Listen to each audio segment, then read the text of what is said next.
अस्सलामुअलैकुम फ्रेंड्स, मैं मुदस्सिर कुरैशी। तो आज मैं ग्रुप एक्शन पर एक और लेक्चर लेके आया हूं और वो हमारा लेक्चर नंबर 6 है। तो आइए शुरू करते हैं, देखते हैं हमने इसमें क्या क्या पढ़ना है।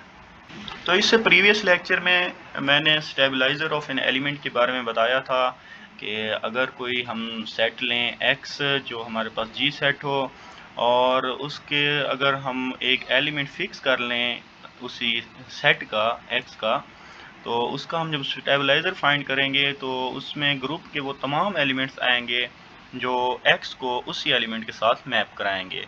यानी कि g जब एक्ट करेगा x के ऊपर तो हमारे पास आंसर x आना चाहिए, तो वो उस x के स्टेबलाइज़र में चला जाएगा। तो मैंने प्रीवियस लेक्चर में बताया हुआ है, वो सब आप जाके आई टैब पे देख सकते हैं।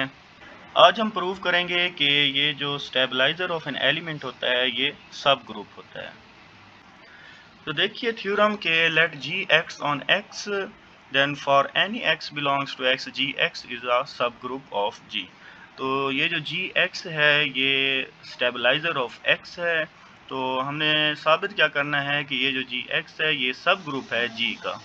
तो सब ग्रुप प्रूफ करने के लिए हमने दो काम करने होते हैं। सबसे पहले हम देखते हैं कि ये जो सेट जिसको हमने सब ग्रुप प्रूफ करना है वो नॉन एम्प्टी होना चाहिए। और दूसरी बात हम क्या करते हैं कि अगर हम दो एलिमेंट लें G1 और G2, तो हम क्या करें G1 G2 इनवर्स अगर फाइंड करें तो वो भी हमारे पास Gx में जाना चाहिए। तो देखिए इसके प्रूफ को कि सबसे पहले हमने साबित करना है कि ये एक नॉन एम्प्टी है। हमने क्या किया, एक एलिमेंट आइडेंटिटी ले लिया ग्रुप G का। अब हम जानते हैं कि आइडेंटिटी एलिमेंट सेट के तमाम एलिमेंट्स के साथ एक्ट करे तो उसको सेट के एलिमेंट्स को चेंज नहीं करता। तो जब आइडेंटिटी एक्ट करेगा x के ऊपर तो x को बगैर चेंज किए सेम हमारे पास आंसर x दे देगा, जो कि स्टेबलाइज़र की डेफिनेशन यही थी कि अगर हम कोई ग्रुप का एलिमेंट लें और उस सेट के एलिमेंट पर एक्ट कराएं और सेट का एलिमेंट सेम रह जाए तो क्या करेगा, वो उसके स्टेबलाइज़र में चला जाएगा।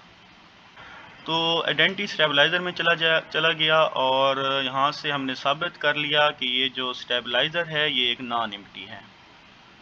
अब दूसरी कंडीशन हमारे पास क्या है कि G1 G2 इनवर्स और ये बिलोंग कर जाए Gx में। तो ये हमने प्रूव करना है। तो सबसे पहले हमें इनवर्स एलिमेंट के बारे में कोई आइडिया होना चाहिए कि हमने कह दिया कि ये नॉन एम्प्टी है, लेकिन क्या इसके अंदर इनवर्स भी एग्जिस्ट करता है? तो इसको हम पहले प्रूव करते हैं।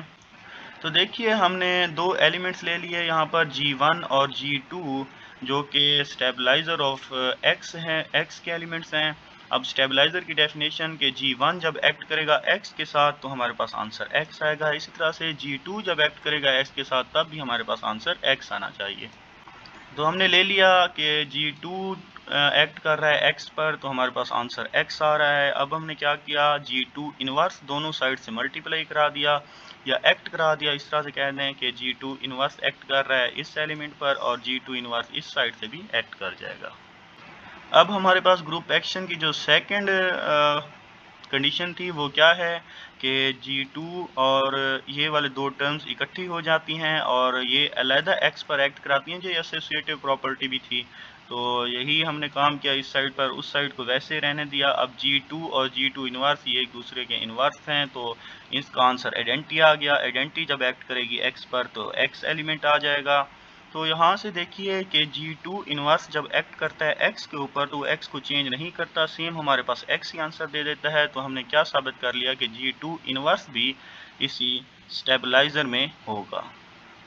या हम इस तरह से कह सकते हैं, अगर कोई एलिमेंट स्टेबलाइज़र में एग्जिस्ट करता है तो उसका इनवर्स भी उसी स्टेबलाइज़र में एग्जिस्ट करेगा। तो सेकंड कंडीशन की तरफ बढ़ते हैं। दो एलिमेंट्स हमने लेने हैं G1 और G2 और हमने प्रूफ करना है कि G1 G2 इनवर्स हमारे पास बिलोंग कर जाए Gx में से। तो उसी काम की तरफ बढ़ते हैं। देखिए यहाँ पर हमने एलिमेंट ले लिए, एक G1 ले लिया और दूसरा G2 इनवर्स। तो जब हम इनको मल्टीप्लाई करा के x पर एक्ट कराएंगे तो डेफिनेशन ऑफ एक्शन के मुताबिक ये अलग-अलग G1 एक्ट करेगा G2 इनवर्स और G2 इनवर्स एक्ट करेगा x के ऊपर। अब G2 इनवर्स क्योंकि हमने साबित किया है ये स्टेबलाइजर का एलिमेंट है, तो ये जब एक्ट करेगा x के ऊपर तो हमारे पास आंसर सेम आ जाएगा x, और G1 वैसे है, G1 भी अब स्टेबलाइजर का एलिमेंट है, G1 जब एक्ट करेगा x के ऊपर तब भी हमारे पास आंसर x आएगा। तो हमने प्रूव कर दिया कि ये जो एलिमेंट हमने लिया था इसको जब हमने x पर एक्ट कराया तो आंसर x आ गया, तो गोया ये एलिमेंट भी Gx में बिलोंग करेगा। तो यहाँ पर हमारे पास सब ग्रुप प्रूव हो गया, हमने दोनों कंडीशन सेटिस्फाई करा ली। तो हम कह सकते हैं कि जो स्टेबलाइजर ऑफ एन एलिमेंट होता है ये सब ग्रुप होता है ग्रुप G का। Hence Gx is a subgroup of G। Next theorem देखिए कि let x be a G set, then for any x belongs to x and G belongs to G, stabiliser of G जब act करेगा x के ऊपर इसका stabiliser equal हो जाएगा G, Gx और G इनवर्स। दूसरे लफ्जों में कहने का मतलब ये है कि हम जानते हैं कि ग्रुप एक्शन की डेफिनेशन के मुताबिक जब ग्रुप का एलिमेंट सेट के एलिमेंट पर एक्ट करता है तो हमारे पास आंसर सेट का एलिमेंट आता है।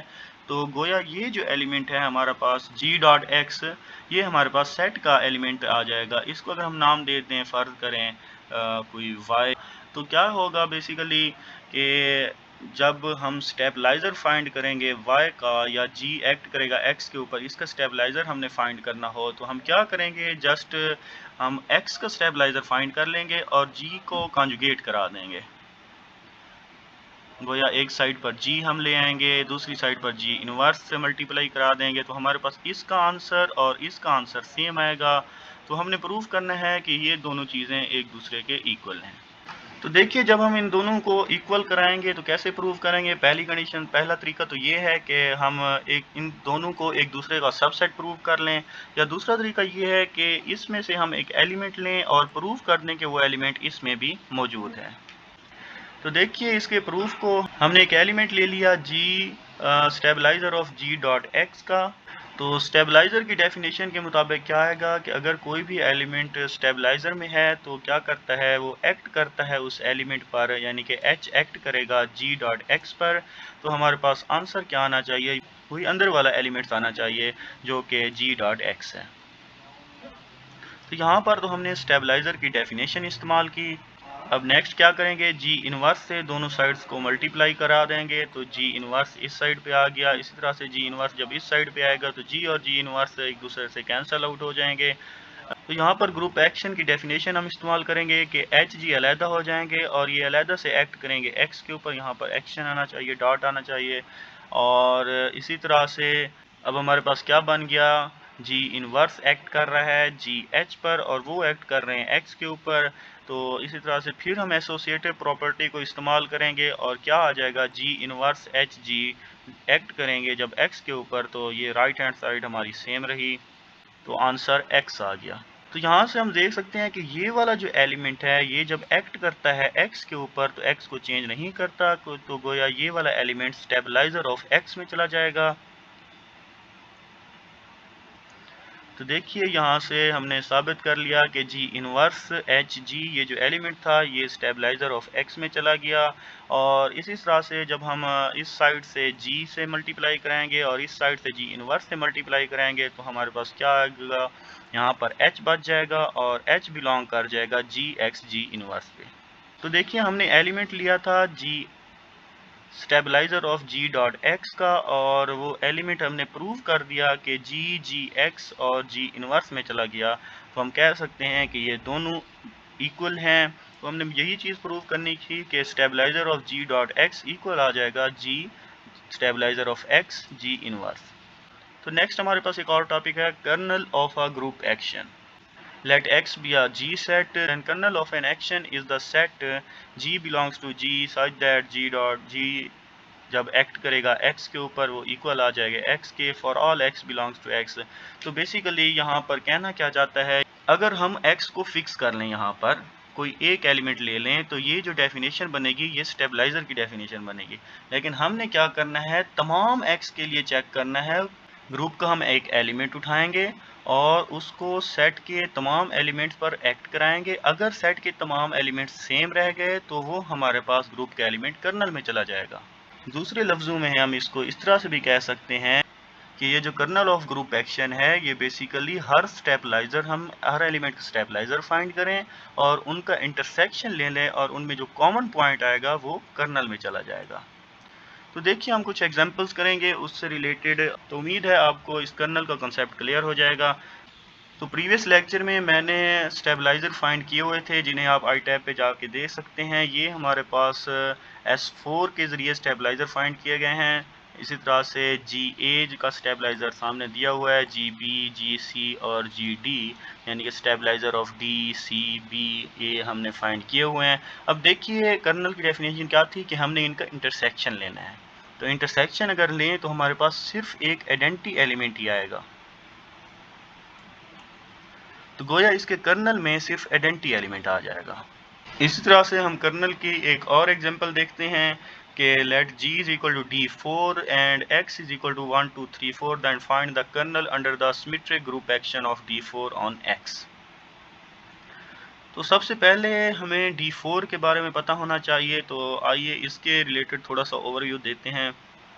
बेसिकली Dn जो है ये डाइहेड्रल ग्रुप होता है और इसमें होते क्या हैं, basically elements symmetries of polygon होते हैं और इसको हम ज़हर करते हैं Dn से।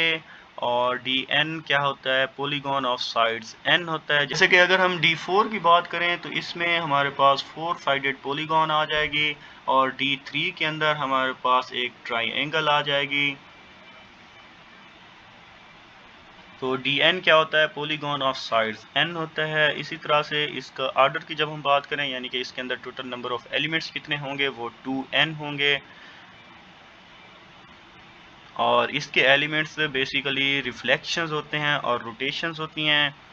यहाँ पर इसकी फाइनाइट प्रेजेंटेशन भी दी हुई है कि ए रेज ये हमारे पास दो एलिमेंट से जनरेट होता है, ए और बी। यहाँ पर ए क्या है, रोटेशन है और बी रिफ्लेक्शन है। तो A rest power n identity हो जाएगा, बी स्क्वायर आइडेंटिटी हो जाएगा और A B is equal to B A inverse हो जाएगा। इसकी फाइनाइट प्रेजेंटेशन थी और इसके अंदर एलिमेंट्स जो हैं वो इस टाइप के होते हैं, A square, A cube, A n minus 1, B square identity हो जाएगा, A B, A square B, A cube B, और इस तरह के इसके अंदर एलिमेंट्स आ जाते हैं। जैसे मिसाल के तौर पर अगर हमें x दिया गया हो 1 2 3 4, तो S4 के अंदर सबसे पहले हम देखेंगे कि इसके अंदर एलिमेंट्स कैसे आएंगे। अब यहाँ पर एलिमेंट्स की तादाद x के अंदर कितनी है, 4। तो यहाँ पर क्या आएगा, ए स्क्वायर और ए क्यूब, क्योंकि ए n माइनस 1 तक हमने जाना है तो ए n माइनस 1 A3 हो जाएगा। तो सबसे पहले हम A3 तक चले जाएंगे। इसी तरह से देखेंगे b को लिखेंगे और b स्क्वायर हमारे पास आइडेंटिटी आ जाएगा, तो b आ गया और यहाँ पर ये आइडेंटिटी आ गया। इस तरह से नेक्स्ट एलिमेंट देखेंगे, A B, A square B, A cube B. अब यहाँ पर भी हम ए क्यूब बी तक जाएंगे तो यहाँ पर एलिमेंट्स आ गए A B, A square B और ए क्यूब बी। तो इस तरह से हम S4 के एलिमेंट्स बनाते हैं और इसको अगर मैं मज़ीद एक्सप्लेन करना चाहूँ तो इस तरह से कह सकता हूँ। अब क्योंकि ये S4 है तो इसके अंदर पॉलीगॉन ऑफ 4 साइड्स होगी। जैसे यहाँ पर देख सकते हैं ये एक पॉलीगॉन है, 1 2 3 4 इसके वर्टाइसेस हैं। और अगर हम रोटेशन करें 0 डिग्री पर तो क्या आएगा, ये सेम एलिमेंट सेम रह जाएंगे। तो क्या होगा, यानी कि 1 मैप कर रहा है 1 के साथ, 2 मैप कर रहा है 2 के साथ, 3 मैप कर रहा है 3 के साथ और 4 मैप कर रहा है 4 के साथ, यानी कि 4 की इमेज 4 और 1 की इमेज 1। तो ये हमारे पास एक आइडेंटिटी एलिमेंट बन जाएगा।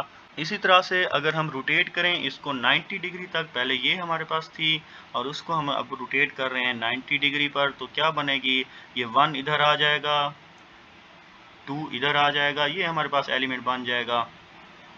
तो अब देखिए 1 की इमेज यहाँ पर क्या है, 2 की इमेज 3 की इमेज 4 और 4 की इमेज 1। तो हम क्या कह सकते हैं, ये अब हमने क्या की, रोटेशन परफॉर्म की। रोटेशन का मैंने बताया हुआ है, रोटेशन कहते हैं हम ए से डिनोट करते हैं रोटेशन को। तो क्या आ गया, सबसे पहले हमने एक रोटेशन अप्लाई की, तो क्या आ गया, इसको हमने नाम दे दिया ए का। इसी तरह से जब हम ए स्क्वायर फाइंड करेंगे तो इसी एक रोटेशन हमने यहाँ पर की हुई है, इसी के ऊपर एक और रोटेशन परफॉर्म कर लेंगे। देखिए इसके ऊपर सबसे पहले हमने जो रोटेशन परफॉर्म की वो एलिमेंट्स इस तरह से चेंज हो गए। इस तरह से एक और 90 डिग्री की जब हम रोटेशन परफॉर्म करेंगे तो एलिमेंट्स इस तरह से हो जाएंगे कि 1 मैप करेगा 3 के साथ, 2 मैप करेगा 4 के साथ, 3 मैप करेगा 1 के साथ और 4 मैप कर जाएगा 2 के साथ। तो ये एक हमारे पास एक और एलिमेंट बन गया। ए स्क्वायर का हमने नाम दिया गया, 1 का इमेज 3, 2 का 4, 3 का 1 और 4 का 2।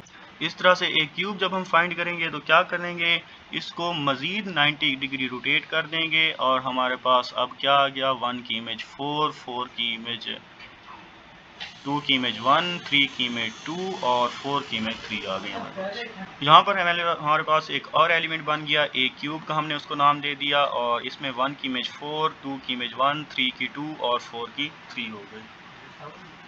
तो हमने एलिमेंट फाइंड कर लिए ए स्क्वायर, ए क्यूब। अब हमने क्या करना है, रिफ्लेक्शन परफॉर्म करनी है। तो रिफ्लेक्शन हम इस तरीके से भी परफॉर्म कर सकते हैं और इस साइड को हम इस साइड पे ले जाएं तब भी रिफ्लेक्शन होगी, इस साइड को नीचे ले जाएं तब भी रिफ्लेक्शन होगी, या इस साइड को ऊपर ले जाएं तब भी रिफ्लेक्शन होगी। और रिफ्लेक्शन हम इस तरह से भी कर सकते हैं कि 2 और 4 को इंटरचेंज कर दें तब भी एक रिफ्लेक्शन हो जाएगी। तो हमने क्या किया, 1 को सेम रहने दिया, 2 और 4 को इंटरचेंज कर लिया और 3 को भी सेम रहने दिया। तो ये हमारे पास एक रिफ्लेक्शन है। रिफ्लेक्शन को हम b से डिनोट करते हैं, तो क्या आएगा, b इज इक्वल टू 1 का इमेज 1, 2 की 4, 3 की 2 और 4 की 2 आ गई। तो ये हमारे पास b बन गया। इस तरह से जब हम फिर से रिफ्लेक्शन परफॉर्म करेंगे b स्क्वायर, तो वो हमारे पास आइडेंटिटी वही सेम एलिमेंट बन जाएगा। अब नेक्स्ट एलिमेंट हमने फाइंड करना है ए बी। तो क्या करें, सबसे पहले इस पे रिफ्लेक्शन परफॉर्म कर दें। रिफ्लेक्शन क्या है, ये हमारे पास एलिमेंट बी बन गया, इसके रिफ्लेक्शन है और इसके ऊपर हमने ए को एक्ट कराना है, गोया हमने इसकी रोटेशन कर देनी है। तो इसी एलिमेंट को जब हम रोटेट करेंगे 90 डिग्री तो क्या आ जाएगा, ये 4, 3, 2, 1 साइड इसकी बन जाएगी। अब 1 की इमेज 4, 2 की इमेज 3, 3 की इमेज 2 और 4 की इमेज 1 आ गई। तो ये हमारे पास ए बी बन गया। या हम इसको इस तरह से भी मल्टीप्लाई कर सकते हैं कि जब हम ए कंपोजिशन बी फाइंड करें तब भी हमारे पास आंसर यही सेम आएगा। तो इस तरह से हम बाकी एलिमेंट्स भी फाइंड कर सकते हैं। ए स्क्वायर बी का ये आंसर आ जाएगा और ए क्यूब बी का ये आंसर हमारे पास दिया हुआ है। तो ये हमारे पास डाइहेड्रल ग्रुप के बारे में थोड़ा सा इंट्रोडक्शन था। अब क्वेश्चन क्या है कि हमने फाइंड करना है डाइहेड्रल ग्रुप का कर्नल और हमारे पास एक्शन जो है वो सिमेट्रिक ग्रुप एक्शन है। तो देखिए डाइहेड्रल ग्रुप जो D4 है उसके अंदर एलिमेंट्स हमने फाइंड कर लिए, ये आइडेंटिटी, ये A square, A cube, B, A B, A square B और ए क्यूब बी, ये हमारे पास गिवन है। अब कर्नल फाइंड करने के लिए सबसे पहले हमारे पास जो सेट के एलिमेंट हैं 1, 2, 3, 4 उसका हमने स्टेबलाइज़र फाइंड करना है। तो स्टेबलाइज़र हम देखिए यहाँ पर कि G1 का स्टेबलाइज़र में एक तो ये आइडेंटिटी एलिमेंट आ जाएगा और दूसरा ये B वाला एलिमेंट आ जाएगा। स्टेबलाइज़र के रिलेटेड मैंने वीडियो अपलोड कर रखी है, तो मेरा प्रीवियस लेक्चर आप जाके देख सकते हैं। इसी तरह से जब हम स्टेबलाइज़र ऑफ 2 या 3 और 4 फाइंड करेंगे तो इसके एलिमेंट्स भी आ जाएंगे। एक तो आइडेंटिटी सब में कॉमन आएगा और 2 के स्टेबलाइज़र में एक एलिमेंट आइडेंटिटी आ गया और दूसरा एलिमेंट जिसमें 2 सेम है वो हमारे पास ये ए स्क्वायर बी है। इस तरह से G3 का हम स्टेबलाइज़र फाइंड करेंगे तो इसमें आइडेंटिटी और B आ जाएगा और G4 के स्टेबलाइज़र में आइडेंटिटी और ए बी आ जाएगा। तो हमने क्या करना है, कर्नल फाइंड करना है। कर्नल हमने क्या कहा था कि इनके स्टेबलाइज़र का हम इंटरसेक्शन ले लेंगे तो कर्नल आ जाएगा। तो देखिए जब हम इनका इंटरसेक्शन लेंगे तो हमारे पास सिर्फ एक ही एलिमेंट आएगा जो कि आइडेंटिटी एलिमेंट है। तो गोया इसका कर्नल क्या आ गया, आइडेंटिटी एलिमेंट आ गया। इस तरह से नेक्स्ट हमारे पास डेफिनेशन है फेथफुल ग्रुप एक्शन। तो an action is faithful if its kernel is identity subgroup. तो कोई भी एक्शन फेथफुल होगा अगर हम उसका कर्नल फाइंड करें और सिर्फ आइडेंटिटी एलिमेंट उसमें आ जाए। जैसे हमने S4 के लिए भी किया हुआ है कर्नल फाइंड, उसके कर्नल के अंदर भी आइडेंटिटी सिर्फ एलिमेंट आता था। इसी तरह से हमने D4 का भी किया है यहाँ पर। तो D4 के कर्नल में भी आइडेंटिटी आ गया। तो गोया ये दोनों जो हमारे पास ग्रुप एक्शंस थे, सिमेट्रिक ग्रुप एक्शन D4 के लिए और S4 के लिए, ये हमारे पास फेथफुल ग्रुप एक्शन है। इसी तरह से अगर हम ग्रुप ले लें 1 -1 अयोटा माइनस अयोटा और सेट ले लें 1 और अयोटा, तो जब हम इसका स्टेबलाइजर फाइंड करेंगे under the trivial group action, तो क्या आएगा, 1 का स्टेबलाइजर में सेम ग्रुप के एलिमेंट आ जाएंगे और अयोटा के स्टेबलाइजर में भी सेम ग्रुप के एलिमेंट आ जाएंगे। तो गोया जब हम इन दोनों एलिमेंट्स का इंटरसेक्शन लेंगे तो हमारे पास पूरे का पूरा ग्रुप आ गया। तो फेथफुल ग्रुप एक्शन क्या था कि सिर्फ आइडेंटिटी एलिमेंट आना चाहिए उनके इंटरसेक्शन में। तो यहाँ पर पूरे का पूरा ग्रुप आ रहा है इसके कर्नल के अंदर, तो हम कहेंगे कि ये जो एक्शन है ट्रिवियल ग्रुप एक्शन, ये फेथफुल ग्रुप एक्शन नहीं है।